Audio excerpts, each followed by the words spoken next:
I want to go on to Juan Soto a little bit. We talked about that earlier in the show. What do you see in him? Do you see anything different, from an outsider looking in? Because we talked and explained how the New York vibes and playing Subway Series can kind of make or break you a little bit, because that's kind of like a playoff atmosphere. A lot of boos. A lot. He came back there. They turned their back on him. Did you see anything specific as a guy who's watched a lot of baseball over the years? Todd, this whole scenario reminds me a little bit of when he first got traded to San Diego, that first year, the final 2 months of that season, 22. He didn't seem like he was himself.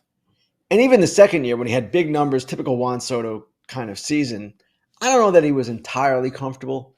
And right now, I don't know that he's entirely comfortable. Now, he's performing well enough. OPS is 33% above league average when adjusted for park and league factors. He's fine. He'll be in the 900 range before long. He's at 820 or something right now. I'm not worried about him. As for running hard, it's just a bad look. He should do it so people can't yell at him about it. And he's not going to do it every time, of course. We all understand that. We all understand guys who play every day cannot simply bust it every single play. It risks injury when you do that. But that was not a great look last night. And it just brings attention to himself that he doesn't need. I heard you guys also talk about how he didn't talk the other night. And that's something, too, that brings attention that you can just deflect really easily by talking. He talked last night, so it's not a daily thing with him. But these things, to me, all strike me as kind of little.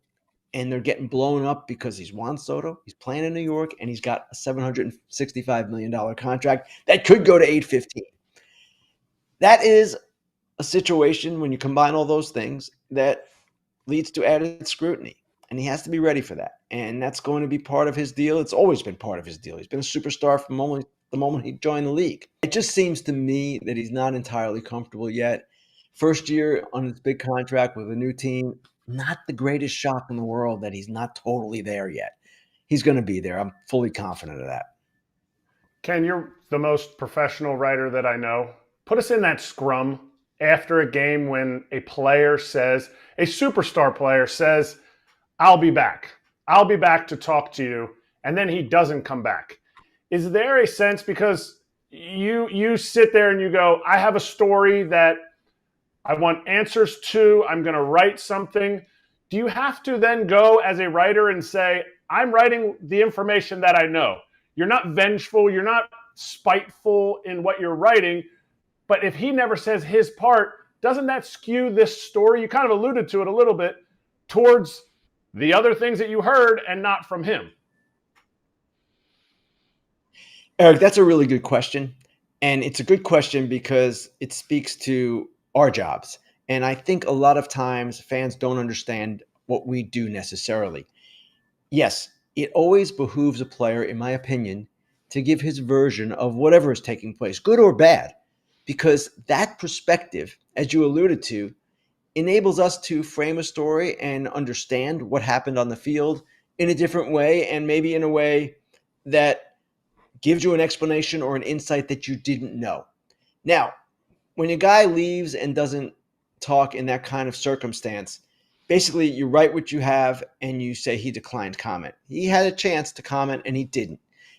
It doesn't or shouldn't skew the story against him. You should just still kind of stick to the straight and narrow unless you're writing an opinion column. But the value of showing up, and Derek Jeter knew this better than anyone, and Derek Jeter did this better than anyone. The value of showing up is at least you can, one, be responsible to your teammates. They don't have to speak for you. And two, you can give your version. Now, Derek Jeter, in all his years, rarely said anything that was of terrible interest. He was pretty dull and down the middle. But he was there. He was always at his locker, and he always had answers. And if you had a question, you can ask your question. Soto has been pretty good throughout his career with the media. This is not like a recurring problem. But in a circumstance like he was in, with all hell breaking loose at Yankee Stadium and everything going on, yeah, of course he should have talked. And I would guess he knew that. And who knows, maybe he got pulled away by his family and just couldn't get back to the clubhouse. I don't know. But he probably should have talked before he went out to see the family. Just got it over with. I just want to say, before Arena Club, if you were trying to very actively buy, sell, trade, It was very complicated and used a lot of mail that was unnecessary. Yeah, I didn't even know how to do it, but I'm glad we have Arena Club now because it's a one-stop shop for everything card related. It is. And right now, you can get 20% off your first slab pack or your first card purchase by going to arenaclub.com/FOUL. Use code FOUL. If you're a collector, you've got to check out Arena Club. Go get after it. Fans say all the time, leave the players alone. No, that is not our job to leave the players alone. It is our job to ask questions and give the most informed version of events that we can. And to do that, the best way possible is to include the players in the process, to ask them questions about what happened.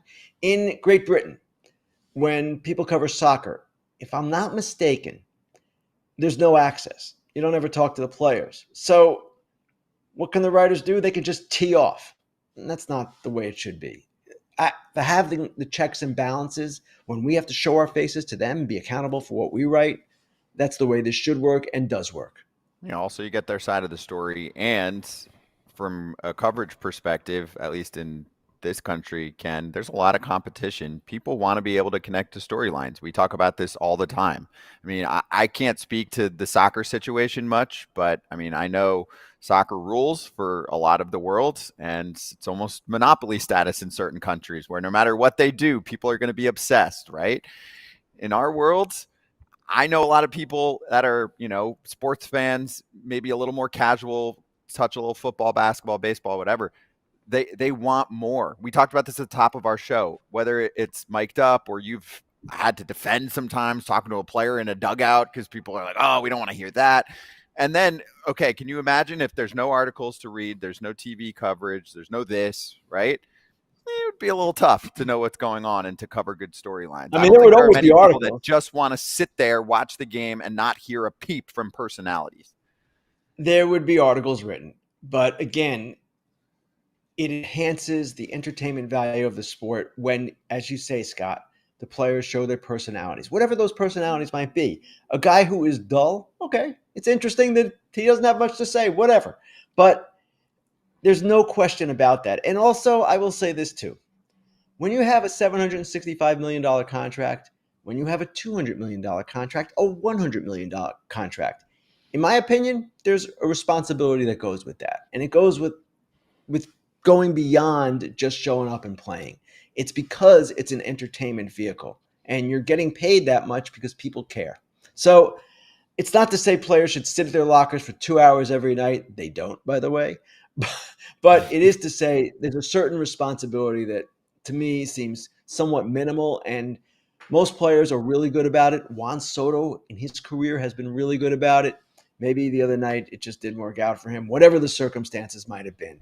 I don't know that we should make a big deal out of that. Hey, everybody. Be sure to like and subscribe for more content. We're back here every weekday, all year long, so do not miss an episode. The videos are coming in all day. Here's another video you might enjoy. Baseball the way it should be covered.